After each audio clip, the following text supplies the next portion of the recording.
கடற்றொழில் அமைச்சர் ரா சந்திரசேகர் தலைமையில் யாழ் மாவட்ட செயலகத்தில் அபிவிருத்தி குழு கூட்டம் நடைபெற்றது.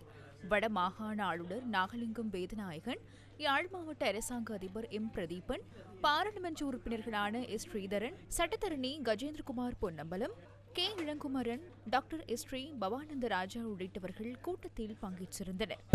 நிறுவனங்களுக்கு ஒதுக்கப்படுகின்ற நிதிகளை சரியான முறையில் கையாண்டு அந்த நிதி மூலங்களை சரியான முறையில் முன்னெடுக்க வேண்டிய தேவை இருக்கின்றது.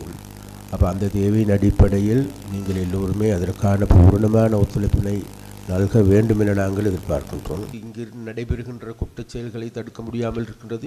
அதற்கு பின்னால் இருக்கின்றது பார்க்கின்ற பொழுது வேறு யாருமல்ல, அதற்கு உரிய நிறுவனங்கள் அதற்கு பொறுப்பாக இருப்பதாகவே மக்கள் மத்தியிலிருந்து குற்றச்சாட்டுகள் வருகின்றது. அப்போ இவ்வாறான குற்றச்சாட்டுகள் நிறைந்த அதே போன்று குற்றச் செயல்கள் நாளுக்கு நாள் அதிகரிக்கின்ற ஒரு நிலைமை காணப்படுகின்றது. அதனால் விசேடமாக இந்த நிலைமையில் இருந்து யாழ்ப்பாணத்தை மீட்டெடுக்க வேண்டிய வழிநடத்த வேண்டிய பொறுப்பு கடப்பாடு இருக்கின்றது.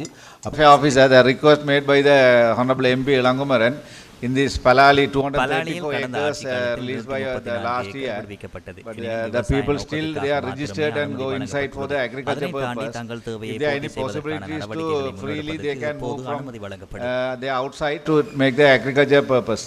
I think they are going freely now. The request of the Secretary to the President, I think that land already leased only for the agriculture purpose. For the consideration of the living purpose also, we already made the request to the release for the agriculture purpose. Road that you all opened.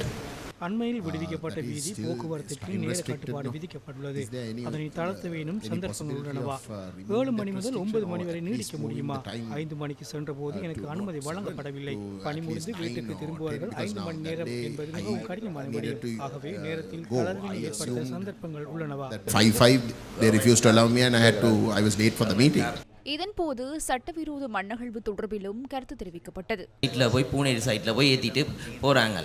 அது எல்லாரும் உடந்தையாக இருக்கிறாங்க. கொஞ்சம் பாதுகாப்புக்கு இருக்கிறதுல இருந்து எல்லாமே இது நடந்து கொண்டிருக்குது. ஆனால் இதை மக்கள் ஊர் மக்கள் கேட்க போனால் அவங்களுக்கு தாக்குதலாக தான் முடியுது. அதால் அவங்க விட்டுட்டு இருக்கிறாங்க. இன்றைக்கு பார்த்தா நீங்கள் பொமிட் கொடுக்குறதால காடுகள் அழியுது.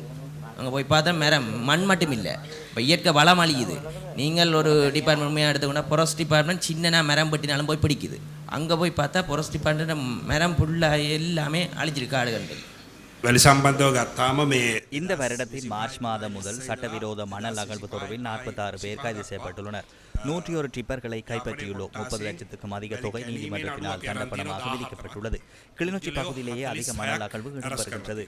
பளை கொடிகாமம் பகுதியில் கைது செய்யப்பட்ட தகவல்களையே தற்போது கூறினேன்.